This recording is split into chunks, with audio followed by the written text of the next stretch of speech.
त्वदीयं वस्तु गोविन्द तुभ्यमेव समर्पये गृहाण सम्मुखो भूत्वा प्रसीद परमेश्वर। हे ईश्वर, हे गोविंद, आपका ही दिया हुआ आपको ही समर्पित कर रहा हूँ। कृपया जो भी दे रहा हूँ, हे परमेश्वर, इसे ग्रहण करिए। सनातन धर्म को मानने वाले प्रायः हर परिवार में प्रातः स्नान के बाद भगवान की पूजा आराधना का एक अनकहा सा नियम है। और चाहे कितनी भी व्यस्तता हो, पर हर घर में सुबह शाम भगवान की पूजा अर्चना, धूप दीप, भोग आरती वगैरह अवश्य ही संपन्न किया जाता है। अब आज के समय में क्योंकि सबके पास समय का अभाव है, अतः कर्मकांड को भी सीमित तरीके से करना ज्यादा पसंद किया जाता है।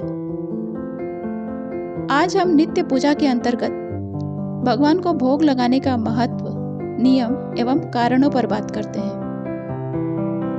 भगवान को जल, फूल, धूप, दीप आदि अर्पित करने के उपरांत भोग चढ़ाया जाता है। भगवान की पूजा उपासना करके हम ईश्वर का सानिध्य ग्रहण करते हैं और इसी क्रम को आगे बढ़ाकर हम भगवान को भोग लगाते हैं। ऐसा करके हम अपने आराध्य को भी भोजन कराने का सुख और संतोष प्राप्त करते हैं। भोग लगाने में भगवान को वैसे तो कुछ भी अर्पित किया जा सकता है जो साफ, शुद्ध एवं पवित्र हो। अब यथाशक्ति और इच्छानुसार भोग में चाहे तो सूखे मेवे, मिश्री, फल, मिठाई या फिर सात्विक भोजन कुछ भी चढ़ा सकते हैं। ध्यान सिर्फ यह रखना चाहिए कि जो भी हो उसमें लहसुन, प्याज जैसे सामग्रियों का प्रयोग ना हुआ हो और भोग तैयार करते समय स्वच्छ एवं निर्मल वातावरण हो। भोग लगाने के पीछे का मुख्य कारण यह है कि क्योंकि भगवान को भोग लगाया जाना है, अतः वह भोजन शुद्धता से तथा प्रसन्न भाव से बनाया जाता है और बाद में वही भोग प्रसाद के रूप में पूरा परिवार ग्रहण करता है, तो पूरे परिवार के स्वास्थ्य पर इसका सकारात्मक प्रभाव पड़ता है।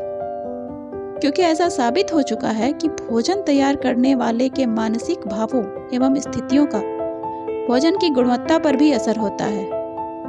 दूसरा, भगवान के लिए भोग तैयार करते समय व्यक्ति के मन में प्रसन्नता एवं प्रेम का भाव रहता है और यही भाव प्रसाद के रूप में उस भोजन को ग्रहण करने वाले तक भी पहुंचता है। फलतः उसे भी प्रसन्नता तथा मानसिक शांति का अनुभव होता है।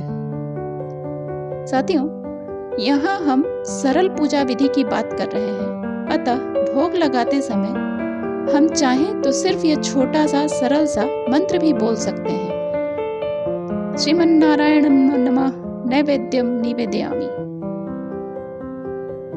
अब अगर नियम के बारे में बात करें तो भगवान को भोग सदा सोना, चांदी, पीतल, तांबा या मिट्टी के पात्र में चढ़ाना चाहिए। अगर इनमें से कुछ भी उपलब्ध न हो तो हम चाहें तो केले के पत्ते का भी प्रयोग कर सकते हैं, परंतु कांच, चीनी मिट्टी, एल्यूमिनियम जैसे बर्तनों का प्रयोग भोग लगाने हेतु नहीं करना चाहिए।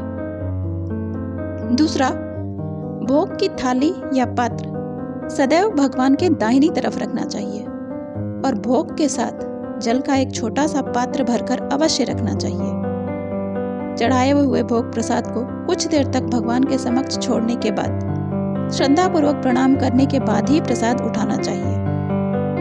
वैसे तो प्रतिदिन की पूजा में हम एक सामान्य सा मेवा, फल या पकाए हुए भोजन का भोग लगा सकते हैं, परंतु विशेष अवसरों पर अलग अलग भगवान को अलग अलग प्रकार का, उनकी पसंद का भोग चढ़ाया जाता है। पर विस्तार से इसके बारे में हम फिर कभी चर्चा करेंगे। तब तक के लिए यदि आपको जानकारी पसंद आई हो तो कृपया लाइक, सब्सक्राइब और शेयर कीजिए।